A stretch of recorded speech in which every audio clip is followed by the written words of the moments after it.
You've kind of gone away, but I got enough of it so I know what you want me to do.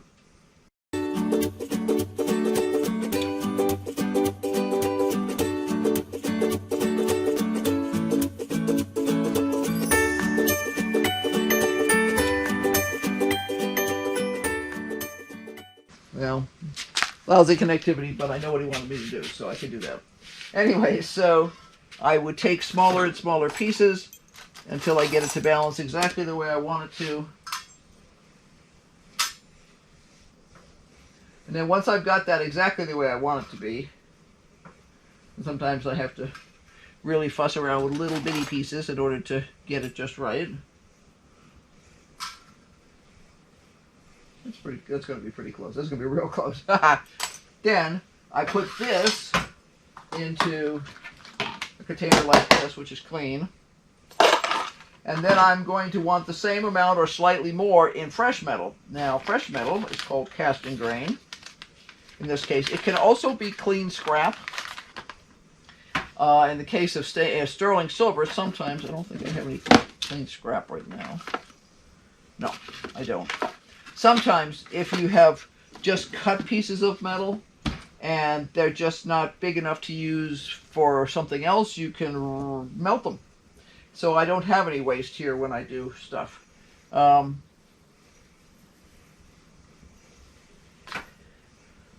Let's see if you can see that. It looks like little teeny beads. It's called casting grain. This happens to be bronze. And I get my bronze casting grain from Rio Grande Jewelry in Albuquerque. And they give me nothing for saying this. I've just been using them forever. And I like their casting grain. It is a true bronze. That means it does not contain any zinc. And therefore it can be used for enamel work without any consequences of the zinc interacting with the metallic oxides that are used to color the enamel. So, there it is. And I would, in the case of this, I would know that this weighs that much because I've used it before. I put this on here, and then I would fill this up until, once again, this was level with the zero, right like that. Then this sits in here, and it goes over to where I'm actually going to cast.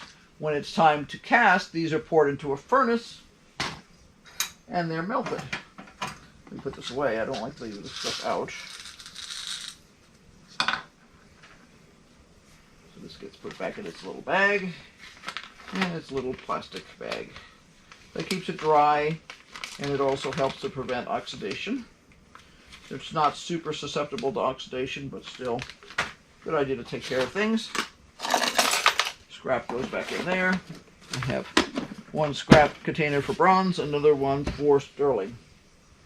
And at some point I'll probably have one for argentium, which is a specialty type of sterling. But right now, I just have fresh argentium, so I haven't tried casting it right yet. Okay, over to the furnace department. So when it is time to cast, if I'm casting bronze, this is the furnace that I use most of the time.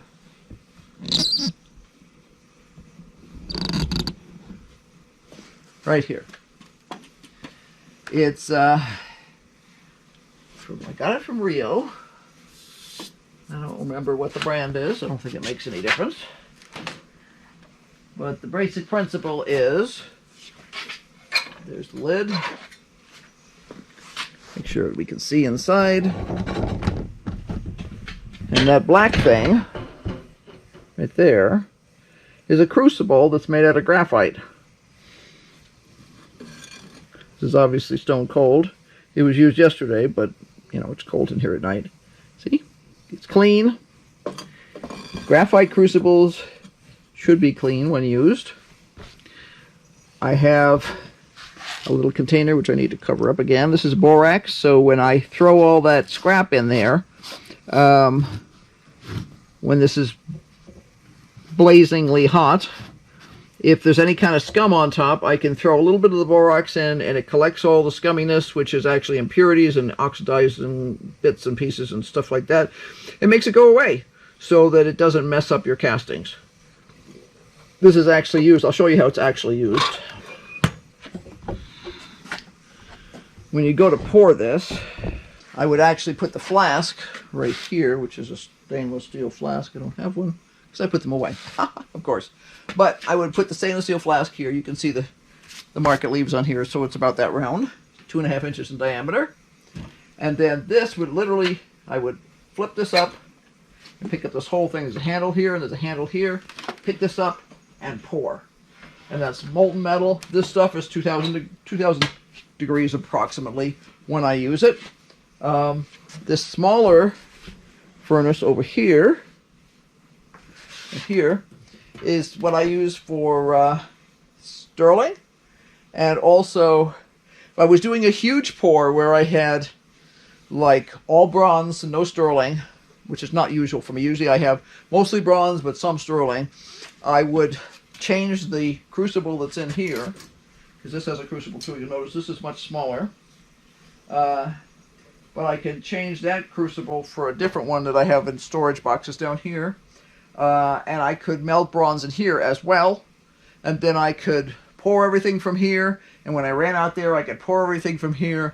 And while this is being used, I can have this reheating with another batch of bronze.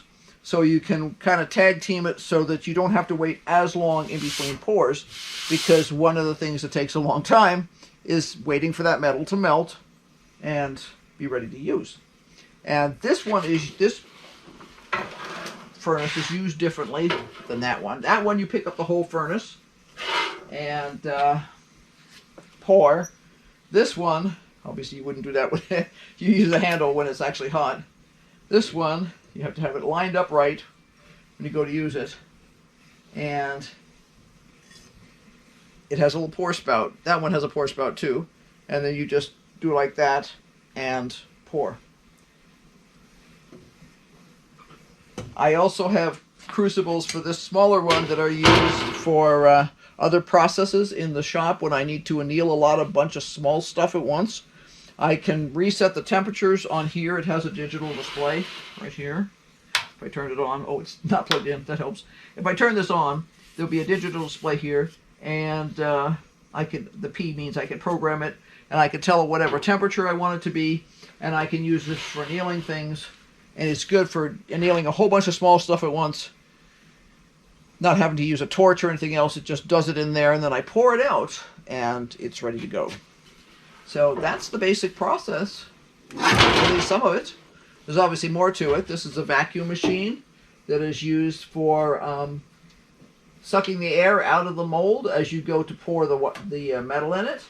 It's also used for helping to prep the investment, which is the plaster-like substance that is used to create the molds. So that's what I did yesterday, was this part. And today I'm doing the cleanup. Every single piece that I cast yesterday has to be cut off the sprues. Any really big rough spots, like where the sprues were attached, cleaned up. Henry. Yes, I heard that. I understood that. But I couldn't. I said I could no longer hear you, but I had gotten this information, but apparently you were not getting my information. So yeah, I'll take care of that. Okay? Bye. Every single piece that I cast yesterday has to be cut off the sprues. The spot where the sprue was attached needs to be polished up. And then anything else needs to be done. Does it need a hole in it so that it can be strung on a string? Does it have any rough spots that need to be fixed up? And I'll use the vibratory tumbler to clean the investment off. Then it goes in a smaller tumbler to clean more of the rough stuff off. Then it goes in the rotary tumbler. And then I'll fine check it in front of a good light source. And if I need to touch it up with the Cratex wheel, I'll do that. Certain things will need to be touched up with a file because they're on an interior surface that you can't get to with that Cratex wheel. That's the general process. So I cast 16 flasks yesterday, 3 sterling and the rest bronze. So I have lots to do, and that's what I'm going to be doing. I actually also have to write a newsletter today. So I'm actually going to be setting this stuff up to tumble and let it get as much polishing done by itself as it can. And then I'm scooting back up to the house to write a newsletter. So, yeah, because, you know, no rest for the wicked. So be sure to like, subscribe, and hit that notification bell, because obviously there's going to be lots more to do around here. I have an event I'm working towards right now, and actually several of the things that I cast yesterday were things that people had requested. So as soon as I know I have the pieces 100% ready to mail, I'll be contacting those people by mail and saying, hey, I just put what you were looking for up in my shop. You know, there were a couple of special requests. One of the good luck charms that I make was previously available only in pewter, and it is now going to be available in bronze too. I also had it in sterling, but he was looking for a bronze one, so I made it in bronze too. I can do that. I just hadn't had that request before, and sometimes I have a plan to get around to it, but you know, it's the special request that makes you get off the chair and do it. I have those kind of requests all the time. I see you make this and this. Could you make it in that? Yeah, usually I can. In fact, there's no reason I can't in general. So if I'm making something in pewter, I can usually make it in bronze and sterling, or vice versa. There are certain things I do not make in pewter, just because I don't. Although I've kind of changed my rules on that on a lot of things. A lot of the small pendants and stuff, I'll make them in pewter. People are looking for something cheap. So it becomes, instead of a $25 item, it becomes a $10 or $15 item. Okay. Because the metal is cheaper and it's less work to do it that way than if I have to do the lost wax process for casting any of the hotter metals. I need to do a glass day where I make veil pins and hat pins. I think my button supply is okay right now, so I don't think I need to make any buttons. But yeah, lots and lots and lots to do. So yeah, be sure to come back and see us. Never a dull moment around here. So until next time, bye. Oh, and don't forget to keep brainstorming, because obviously we do. And we also use lists. Lots and lots of lists on our phone so that we can find them when we need them. So, bye.